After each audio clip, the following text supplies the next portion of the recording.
Dentro de equações, claro, tem vários métodos. Eu vou mostrar um para vocês aqui, né? E numas próximas aulas estaria relembrando os próximos. Então, a primeira coisa que a gente vai ver, relembrar realmente o que é a estequiometria. Então lembra lá, o que é a estequiometria? Na verdade, isso é uma união de duas palavras, estequio e metria. Metria nada mais é do que medição e estequio, coisas, né? Você pode interpretar como coisas. Então seria medições de coisas. Mas que coisas, professor? Então vamos relembrar aqui comigo, aqui no quadro. Então você lembra aquela palavrinha lá que é mol? Professor, mas tomei o mol hoje? Não seria bem isso, tá? O mol, na verdade, quando você fala da matemática lá, quando eu falo pi, né, uma coisa que eu fico bem constrangido, que todo mundo lembra o que é o pi, né, o 3.14, mas ninguém lembra o que é o mol, é um número também. Então, assim como o pi é o 3.14 lá e várias casas após ele, o mol também é um número. Então, esse mol, ele equivale, só que é um número um pouquinho maior, tá? É o 6,02 vezes 10 elevado a 23. Beleza? Quando você fez lá no ensino médio, o professor costumava falar assim, ó, isso aqui é quantidade de moléculas. Não é bem assim que funciona, tá? É qualquer coisa. Então, um mol corresponde a esse valor em qualquer coisa, tá? Inclusive moléculas, átomos, volume, massa, então pode ser qualquer coisa. Então, a primeira coisa que você tem que ter em mente é esse valor. Não esqueça que esse valor é a base da estequiometria. Por que é a base da estequiometria? Porque a parte básica da estequiometria tem uma relaçãozinha simples, que o mol equivale. E se eu quiser calcular molécula, professor, dá para calcular moléculas? Quantas moléculas existem lá numa solução? Dá, através do mol. Então eu sei que o mol corresponde a esse valor, 6,02 vezes 10 elevado a 23 moléculas. Uma curiosidade, né? De onde veio esse valor? Esse valor é uma constante de Avogadro, que foi o nome do cientista que fez, né, que conseguiu descobrir esse valor. Era Diego Avogadro, e ele era advogado e químico também, né? Não tem uma coincidência bem grande.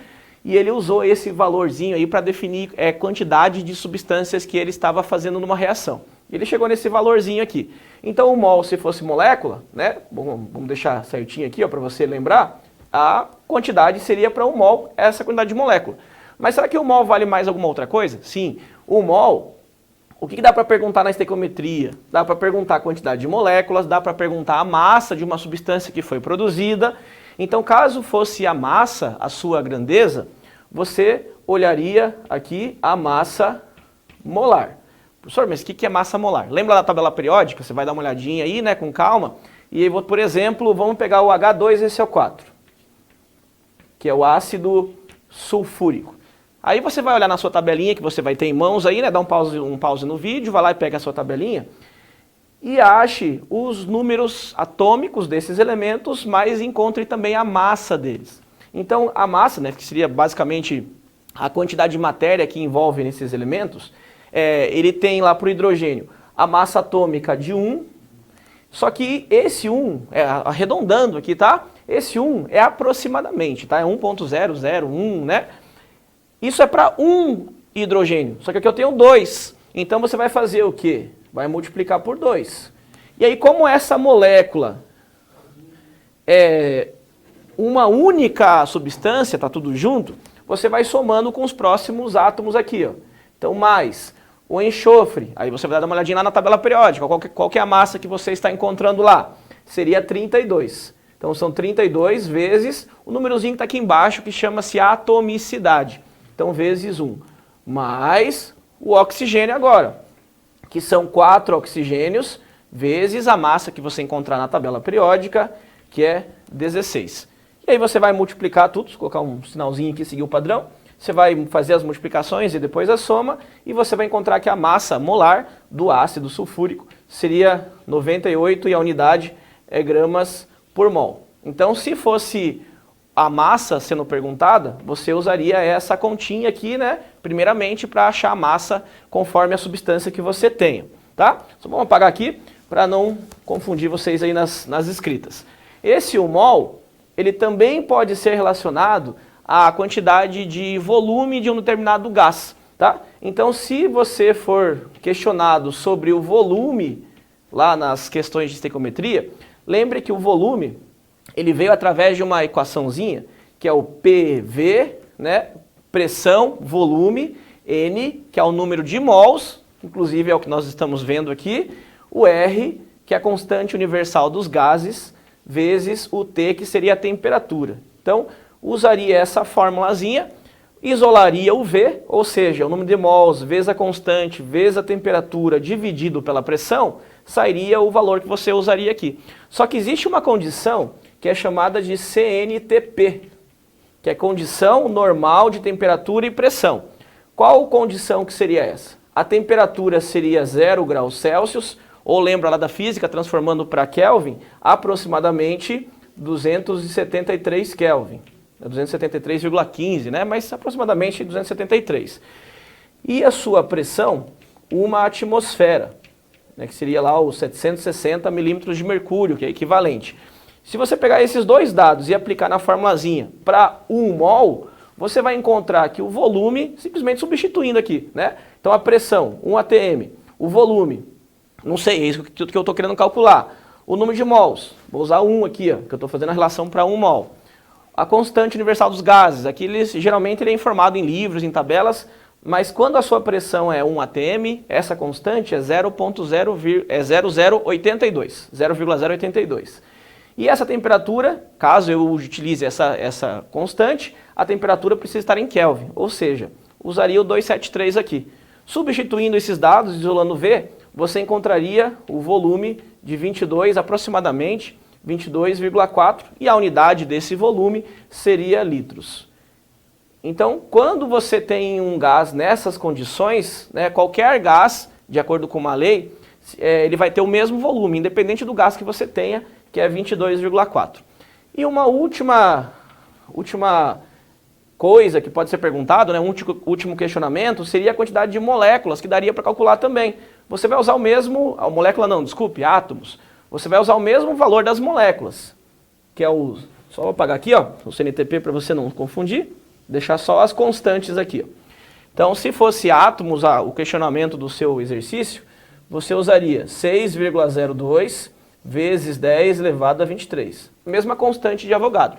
A única diferença é que o átomo, só vamos colocar novamente aqui o ácido sulfúrico como nosso exemplo, se eu quisesse calcular a quantidade de átomos de hidrogênio, então esse valor aqui seria multiplicado por 2, né, que seria a quantidade de hidrogênio somente. E se eu quisesse de enxofre, professor? Esse valor seria multiplicado por 1, que é o valor que está aqui embaixo da quantidade do enxofre. E se eu quisesse o oxigênio? Aí esse valor seria multiplicado por 4. Aí se eu quisesse de átomos totais, daí era só somar. 4 mais 1, 5, mais 2, 7, multiplicaria por 7, seria a quantidade de átomos total. Então isso aqui aparece um X, que na verdade é a quantidade de elementos que você tem conforme o elemento que é pedido lá no teu exercício de estequiometria. E isso aqui seria a quantidade de átomos. Beleza? Então esse é o primeiro ponto que você precisa relembrar para conseguir fazer qualquer tipo de estequiometria. Estequiometria é muito fácil, é uma regrinha de 3, sendo que a primeira linha da regra de 3 vai ser alguma dessas aqui, certo? Então simplesmente pega lá o dado do enunciado, substitui por alguns dados que você tem aqui e e monta a sua regrinha de 3, tranquilo? Nos próximos vídeos a gente vai estar fazendo alguns exercícios para você colocar isso em prática. Isso aí. Quer gravar mais algum aí, Roger? Não? Então... Oi?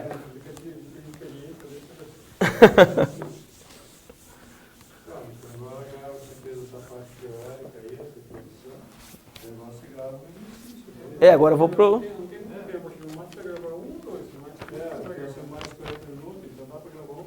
Uns dois. Dá pra fazer uns dois, pra pegar os dados aqui e colocar aqui. Esses dados que eu abri depois, tu vai ter que dar aquela pensada que eu falei, ó. Dá uma olhada no enunciado e tal, né? Vamos ver se a gente consegue daí, na hora da edição, colocar na edição. Você falar assim, ó, dá uma olhada no enunciado, veja o enunciado e tal, procure ler bem o enunciado, isso aqui. Então, o que eu quero no próprio editor da faculdade. Pois é, isso que eu pensei. Será que tem como a gente poder? Tem como se abrir ali na edição? Tem que ter,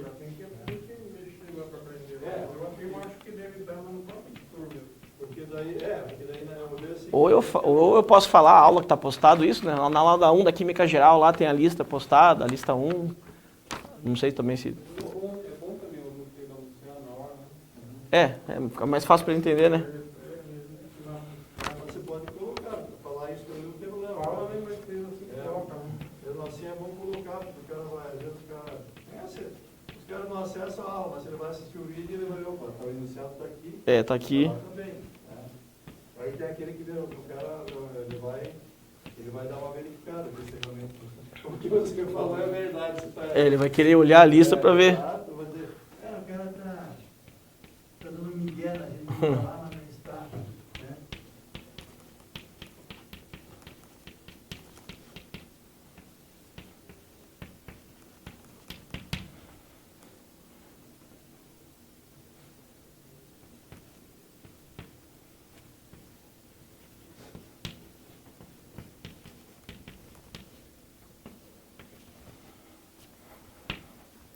Beleza.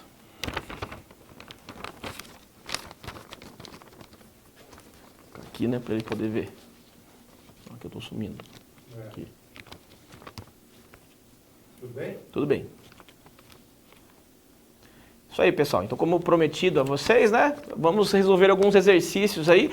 Isso aí vai estar postado para vocês lá na disciplina de Química Geral, na aula 1, que fala sobre aí os conceitos relacionados à estequiometria. Você vai poder ver a sua listinha, mas já acompanha aí também ao vivo aí, né, mais ou menos ao vivo, no momento certo, a sua listinha. Então, eu só vou ler aqui o enunciado, mas acompanha aí com você.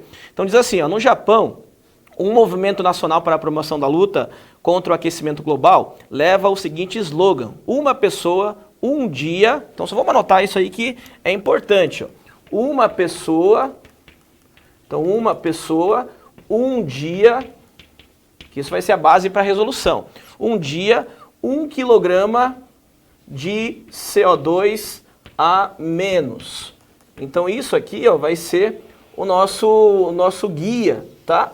Então, lá no Japão tem essa ideia que cada pessoa, a cada dia, deve liberar 1 kg de CO2 a menos. Mas por que, professor? Vamos colocar em termos químicos. O CO2, ele é um gás, né, o gás carbônico, que quando ele aumenta a quantidade na concentração no ar, ele causa vários problemas ambientais. Né? Então, ele é um gás, né, que é gerado nas indústrias, na combustão completa, enfim, né, ele é um poluente. Ele existe naturalmente, mas quando a concentração dele é aumentada na atmosfera, ele se torna um poluente. Então esse poluente deve ser reduzido, a emissão dele, pelo fato que ele é um poluente, certo? Então existe esse slogan lá. Uma pessoa, um dia, 1 quilograma de CO2 a menos, ou seja, para proteger o meio ambiente. Então vamos ler ali. Então a ideia é que cada pessoa reduzir em 1 quilograma a quantidade de CO2 emitida todo dia, por meio de pequenos gestos ecológicos, como diminuir a queima do gás de cozinha, por exemplo. Agora a parte importante.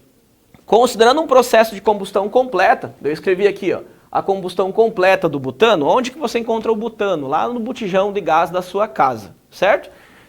Ele é o processo, né, que ele é o gás, um dos gases, tem outros, tá? Mas ele é um dos gases que compõe o botijão lá da sua casa. Então, se eu simplesmente diminuir essa combustão, consequentemente, eu vou poluir menos. Tá, professor, mas da onde que butano tem a ver com CO2? Aí a palavrinha-chave é essa, combustão completa. Toda reação de combustão é pegar fogo, tá? Você precisa do que para pegar fogo? De oxigênio. Então, nada mais é do que uma reação de oxidação. Você vai pegar esse butano, que é o C4H10, vai reagir ele, você representa como mais, com oxigênio gasoso, e se a combustão for completa, e o enunciado pediu para nós fazermos a combustão completa, sempre vai ser o mesmo produto. Vai ser CO2, aqui apareceu o CO2 que o enunciado está perguntando, mais água. Então essa é a reação da combustão completa do butano, certo?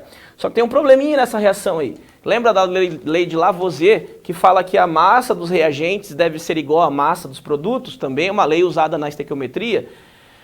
Se você olhar nos reagentes, é o que está à esquerda da sua setinha, você tem 4 carbonos. Para ter a mesma massa, lá no produto, que é à direita, você tem que ter 4 carbonos. E aqui você só tem 1. Então a quantidade não está certa. Eu preciso igualar as quantidades dos dois lados. Então o que você vai fazer? Vai fazer um balanceamento de equações. Esse 1 carbono aqui, ó, eu preciso fazer aparecer 4. Então é só você pensar, o número aqui embaixo que não aparece é 1. 1 vezes quanto? Bem difícil essa conta. 1 vezes quanto dá o 4? 4. E aí você coloca na frente da molécula como um todo. Então 4 vezes 1, 4 carbonos que está aqui. Qual que é o problema? Que esse 4 que eu coloquei na frente da molécula, ele influencia o oxigênio também. Então eu tinha 2 oxigênios, vezes 4, eu tenho 8. Tá? Mas vamos balanceando na ordem. Então qual que é a ordem que você vai balancear? A primeira substância que você faz o balanceamento são metais. Como é que você sabe que é um metal? Faz a distribuição eletrônica, camada de valência, né? Você viu isso em fundamento de química. Se tiver 1, 2 ou 3 elétrons na camada de valência, é um metal. Se tiver 4, 5, 6 ou 7 elétrons na camada de valência, ele é um ametal, certo? Então aí simplesmente você segue a ordem. Metal não tem nenhum, ametal não tem nenhum. Aí vai para o carbono, por isso que eu comecei para o carbono, tá? Aí depois vai para o hidrogênio. Então o hidrogênio aqui, ó, você tem 2 desse lado e desse lado você tem 10. Eu tenho que fazer esse aqui virar 10 ou aquele lá virar 2. Fica mais fácil mexer nesse aqui, ó. Então 2 vezes 5, sempre na frente da molécula. 2 vezes 5 dá os 10 hidrogênios que está aqui. Mas como eu falei, esse 5 influencia o hidrogênio, mas ele também influencia o oxigênio. O oxigênio vai ser a última coisa que eu coloco, tá? A última substância a ser balanceada sempre. Nunca comece pelo oxigênio, que é o mais difícil. Então você vai colocar aqui, ó, 4 vezes 2, 8 oxigênios. Então vamos ver quantos oxigênios que eu tenho no produto. 5 vezes 1, 5 oxigênios. E aí faz a continha lá, 8, 9, 10, 11, 12, 13, né? Você vai ter, somando aqui, ó, no total, 13 oxigênios. E desse lado você tem 2. Então qual o número que multiplicado por 2 dá 13? Faz uma continha no cantinho aqui, ó. Qual o número que multiplicado por 2 é igual a 13? Então eu passo 2 dividindo, então fica 13 sobre 2. E esse valor você coloca aqui, ó. 13 sobre 2. E esse que eu não fiz nada, você pode usar o número 1. Beleza? Então toda a estequiometria você começa pelo balanceamento, senão você não consegue resolver, tá?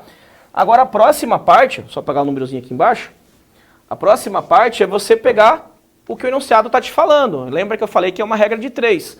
Então você tem 1, 2, 3, 4 substâncias. Você não vai usar as 4, você vai usar 2 delas. Aí novamente a gente precisa voltar para o enunciado. Então vamos ver aonde que tem dado. Então ele diz assim, ó, 1 kg de CO2. Então aqui, ó, você tem um dado. Dado do quê? Lembra da primeira aulinha da parte básica? Quilograma é a unidade do quê? De massa. Então o CO2, eu estou falando sobre massa. Então vamos colocar aqui só para você lembrar. Qual que é a outra substância que eu vou usar? Olha lá no enunciado. Ele diz qual que é a quantidade deste gás que o japonês deve deixar de queimar. Qual gás? Se você ler o enunciado, você vai ver que ele está falando desse aqui, né? Ó, porque o butano, que é o gás, é o C4H10. Então esse aqui, quantidade, se você olhar o próprio enunciado, está tudo em quilograma. Quilograma é a unidade de massa também. Então a minha relação estequiométrica vai ser o butano, que é esse aqui, ó, com o gás carbônico, que é esse aqui. A partir desse momento, eu não preciso mais olhar para o oxigênio, porque eu já usei ele para balancear. E não preciso olhar para a água, não precisa mais. Então a sua regrinha de 3 vai ser os dados do butano e os dados do CO2. Quando a sua grandeza for massa, lembra lá a primeira aulinha, o que eu preciso? A massa molar. Massa molar, dá uma relembradinha lá no vídeo anterior e veja como é que eu expliquei. Vai ser a mesma coisa. 4 carbonos vezes 12, que é a massa do carbono, da tabela periódica, mais 10 hidrogênios vezes 1. Vai somar isso aqui, já tem o resultadinho aqui, ó, vai dar 58. Então você coloca lá, massa molar dele é 58. Vezes o valor do balanceamento. Por isso que eu precisei balancear antes, tá? Que é sempre o balanceamento vezes alguma coisa. E aí eu vou lá para o outro lado, lá para o CO2. Como é massa, mesma coisa. Valor do balanceamento vezes a massa molar do CO2. Só apagar esse 1 aqui, que esse 1 não precisa ser escrito. Então vai ser 2 vezes 16, que é a massa do oxigênio, lá da tabela periódica, mais o carbono, que é 12. Vai somar isso, vai dar 44. Montei a primeira linha. Agora vamos para a segunda linha da minha regrinha de 3. Então a minha pergunta, qual a quantidade mínima de butano? É a minha pergunta. O butano está aqui, ó, não sei. Então vamos chamar de M isso aqui, ó, que eu não sei a massa do butano. Só que eu sei a quantidade de CO2. A quantidade de CO2 ó, é 1 kg. Cuidado com o seguinte, unidade de massa molar é em grama por mol. Então aqui eu vou usar em gramas também para ficar mais fácil. E aí, como é que eu faço para transformar quilograma em grama? Lembra lá? É sim, isso, é só multiplicar por 1000. Então 1 vezes 1000, você vai usar o 1000 aqui, ó. E aí, regrinha de 3, bem simples, né? Ó, esse aqui multiplica por esse e esse multiplica por esse. Então vai ter aqui, ó, vamos continuar aqui do ladinho. Então a massa de butano vai ser 1000 vezes 58, então 1000 vezes 58 dividido por 4 vezes 44, né, que vai estar multiplicando por m, então ele fica aqui embaixo, 4 vezes 44. E aí vai fazer essa continha aqui bem simples, né? Você vai chegar em aproximadamente 330 gramas, que já que você usou em gramas aqui, né, você vai chegar em gramas aqui também. Como o enunciado está falando em quilogramas, volta a dividir por 1000. Então divido por 1000, aí você vai ver que vai dar aproximadamente 0,33 quilogramas, e aí já pode marcar aí na tua folhinha, que seria referente à alternativa B. Tranquilo? Então esse foi o primeiro exercício, daqui a pouco a gente faz mais aí. Lá, pessoal, vamos resolver o exercício 2 da nossa listinha, tá? Se ficou alguma dúvida dos anteriores, não esqueça de procurar a gente lá, né? Espero que você esteja aproveitando esses vídeos. Não sei se você esqueceu meu nome, mas professor Eduardo Araújo, tutor do curso de Química, licenciatura e bacharelado, né? Estamos aí para ajudar vocês no que for possível. Então vamos lá para o nosso segundo exercício da listinha 1 de estequiometria. Então estou com o enunciado aqui, se você puder acompanhar aí também, fazer uma leitura breve, já tem os dados aqui no quadro.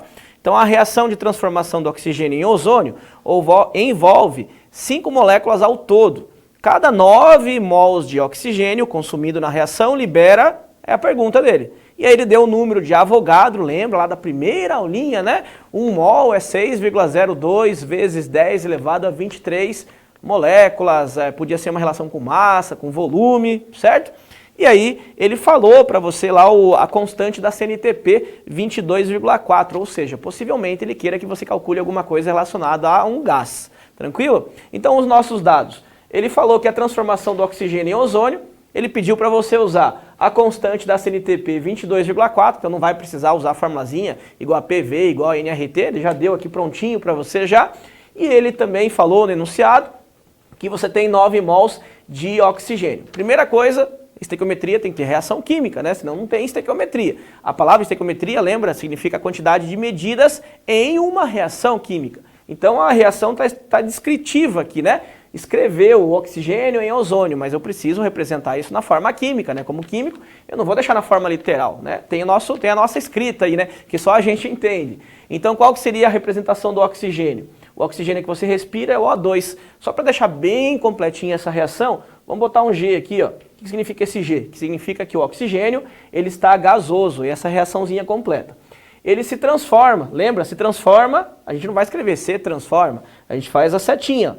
Então essa seta significa isso. O oxigênio gasoso se transforma no ozônio. O ozônio tem essa fórmula, essa representação, que também vai ser gasoso, certo? Então essa é a nossa reação. O O2 gasoso transforma-se em O3 gasoso, mas qual que é o problema aí? Lembra? Não está balanceado. A primeira lei da química, a lei de Lavoisier, não está sendo obedecida aqui. Você tem 2 oxigênios desse lado e 3 oxigênios desse. Não está igual. Então eu preciso igualar.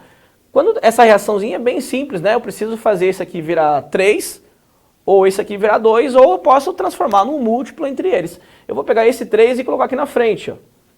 Que 3 vezes 2 dá 6. E eu vou pegar esse aqui e colocar aqui na frente, ó. Quando tiver uma reaçãozinha simples, você pode simplesmente fazer essa troca.